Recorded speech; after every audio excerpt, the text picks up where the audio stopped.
Hello everyone, this is Rakesh Kushwaha from Mumbai. और आज हम चर्चा करेंगे स्कूल खुलने के बाद किन किन बातों का ध्यान रखा जाए। Things to remember after schools and colleges reopen. हमने कभी सोचा भी नहीं था कि ऐसे घर पे बैठे बैठे हम लोग काम करेंगे और सब चीजें हमें घर बैठे बैठे मिल जाएंगी। इसको सौभाग्य भी कह सकते हैं, दुर्भाग्य भी कह सकते हैं। आज ही सुबह मुझे एक थॉट आया किसी वेल विशर का कि you don't have to be great to start. When you start anything, you this is not like great thing you are starting. So you don't have to be great to start, but you have to start to be great. I remember my school management policy. Before this lockdown started, we were ready. So that is called readiness. We didn't miss a single day. We didn't waste a single day of students and parents. अभी क्या है, school खुलने का जैसे ही BMC पहले support नहीं कर रही थी कि जल्दबाजी कर रहे हैं, तो कुछ पेरेंट्स खुश थे, अभी कुछ पेरेंट्स नाराज भी हैं। देखिए, जो डर है ना, हमारा अनहोनी का डर रहता है हमें। ये किसी के भी साथ हो सकता है। हम लोग कितने दिन से प्रेयर कर रहे थे गॉड से कि गॉड ये पेंडामिक को एंडामिक बना दो। अभी हम लोग एंडामिक की ओर है। तो जो रिएक्शन है किसने, पेरेंट्स का, टीचर्स का, बच्चों का, सबका रिएक्शन स्वाभाविक है। जो भी प्रतिक्रिया वो लोग दे रहे हैं, जो भी व्यवहार अपना प्रकट कर रहे हैं, चैलेंजेस तो हैं। और वो चैलेंजेस सबके लिए हैं, स्कूल मैनेजमेंट के लिए, टीचर्स के लिए, पेरेंट्स के लिए और स्टूडेंट्स के लिए। मेरे घर में तो रोज चर्चा होती है। My wife always reminds me कि आप भूल गए क्या 4:45 जगना, 5:40 की गाड़ी पकड़ना। मैंने कहा मुझे याद है, and I am very happy to come to new normal. तो न्यू नॉर्मल की ओर हम लोग बढ़ रहे हैं, तो किन चीजों का हमें ध्यान रखना है, जल्दी से डिस्कशन में ले लेते हैं। कुछ लोग बोल रहे हैं इट्स टू अर्ली। देखिए भाई साहब, ये तो चलता ही रहेगा, आज नहीं तो कल होना ही। तो जल्दबाजी नहीं है, प्रिपेयर्डनेस, रेडीनेस की बात है, सेफ्टी की बात है। और ये ऐसा बहुत कम होता है कि school management, municipal, state government, central government, world organisation all are together.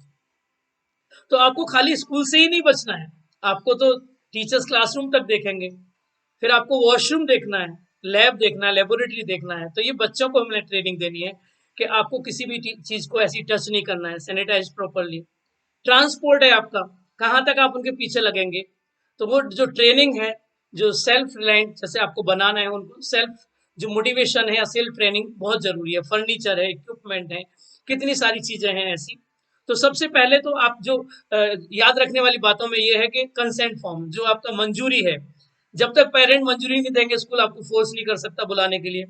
आपने देखा होगा जब बच्चा कैंप में जाता है, एजुकेशनल कैंप में जाता है, तो कंसेंट फॉर्म भरवाते हैं। वो जो कैंप ऑर्गेनाइजर गारंटी नहीं लेता। डॉक्टर भी छोटा सा ऑपरेशन करता है तो आपसे फॉर्म भरवा के लेता है कि भाई मैं जिम्मेदार नहीं हूं। कहीं भी आप जाएं, कंसेंट फॉर्म तो आपको मंजूरी तो देनी होती है। फिर है नियम, जो भी रूल्स रेगुलेशंस कोविड के लिए बनाए हैं, जो भी अप्रोप्रिएट रूल्स हैं, वो आपको फॉलो करने हैं, सबको फॉलो करने हैं। और हम करते आ रहे हैं, कोई भी नई बात नहीं है। नो मास्क नो एंट्री, आपने बहुत जगह, घर से आप निकलेंगे बहुत जगह आपने लिखा हुआ देखा होगा, नो मास्क नो एंट्री। आप अपनी वाटर बॉटल अपने साथ लेके चलें, बच्चों को ट्रेन करें कि अपना जो भी, देखिए जैसे एग्जाम देने जाते हैं, no exchange of material is allowed. आपको कुछ भी एक्सचेंज करने के लिए अलाउड नहीं रहता। तो आपको ऐसे ही सोचना है कि मुझे सारी चीज, जरूरत की चीजें रखनी है। अभी बच्चे शू पॉलिश करना भूल गए होंगे, मैंने खुद ने कब से शू पॉलिश नहीं की होगी या कराई होगी। तो ये हमारा दैनिक है। अभी टिफिन बनाने का टेंशन कुछ मम्मियों को आ गया होगा। तो ये आपका पहले से आप शिकायत भी करते थे कि घर पे परेशान हो गए, कब छुटकारा मिले, ये स्कूल जाए और हम लोग चैन से अपना काम कर पाए। तो बहुत सारी चीजें जो आपके, देखिए 21 डेज जो लॉकडाउन पीरियड रहता था, उसमें आपकी हैबिट बन जाती है, एक आदत बन जाती है। और ये जो ह्यूमन नेचर है, जिंदगी का नाम तो चलती का नाम गाड़ी जैसे बोलते हैं, चलते रहना ही जीवन है। आप रुक नहीं सकते, तो चलते ही रहना है आपको। और आपको सैनिटाइज करते रहना रेगुलर टाइम पे, रेगुलर टाइम इंटरवल के बाद आप सैनिटाइज करते रहिए। नो शेयरिंग एंड केयरिंग, आपके पेरेंट्स ने, पूर्वजों ने सिखाया है sharing caring is good habit, लेकिन अभी आपको उसको छोड़ना पड़ेगा और ये आपको हैबिट बनानी पड़ेगी, नो शेयरिंग एंड केयरिंग। और आप अगर शेयरिंग केयरिंग कर रहे हैं तो you have to be very very particular. आपको बहुत सेफ्टी के साथ सैनिटाइज करने के बाद ही आपको करना है, वैसे वो अलाउड नहीं रहेगा, कोई भी स्कूल रिस्क नहीं लेगा अभी।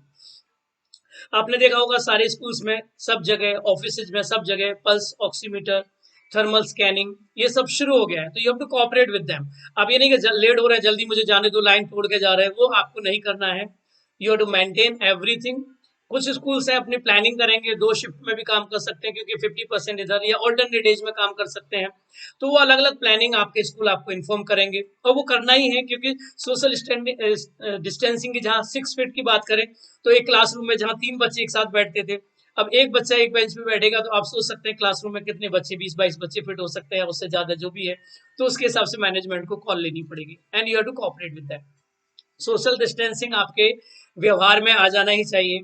अभी आप स्कूल को ये एक्सपेक्ट नहीं करें कि जो पहले जैसा है रूटीन एकदम से अटैक कर दें उस पर, या गेम्स के लिए इसके लिए, तो बहुत सारी चीजें हैं जो अभी हमें कंट्रोल करनी पड़ेंगी। No assembly in the beginning, कोई असेंबली पीरियड नहीं हो सकता क्योंकि आप सीधी सोशल डिस्टेंसिंग में असेंबली नहीं कर सकते। फिर आपका लंच इन क्लास ही करना पड़ेगा, ये नहीं आप घूम के जा रहे हैं या कैंटीन फैसिलिटी है, तो वो आप स्कूल मैनेजमेंट आपको उतनी लिबर्टी नहीं देंगे, कोई भी नहीं देंगे। और आपको क्या करना है, don't come to school please. अपने बच्चों को अगर थोड़ा भी आपको फीवर का है शिकायत है या कोई भी कंप्लेंट, कफ है या ब्रीदिंग इश्यू, कुछ भी ऐसा है, तो आप अपनी सेफ्टी के साथ साथ आपको सोसाइटी की भी सेफ्टी करनी है, दूसरे बच्चों की भी सेफ्टी करनी है। और इन्हीं बातों के साथ मैं सभी का वेलकम करता हूं कि हम लोग एंडामिक की तरफ बढ़ रहे हैं, और इसको खुशी खुशी ईश्वर का वरदान लेके हम लोग आगे बढ़े। All the best, thank you. If you like the video, please share with your contacts. Thank you very much. May God bless you.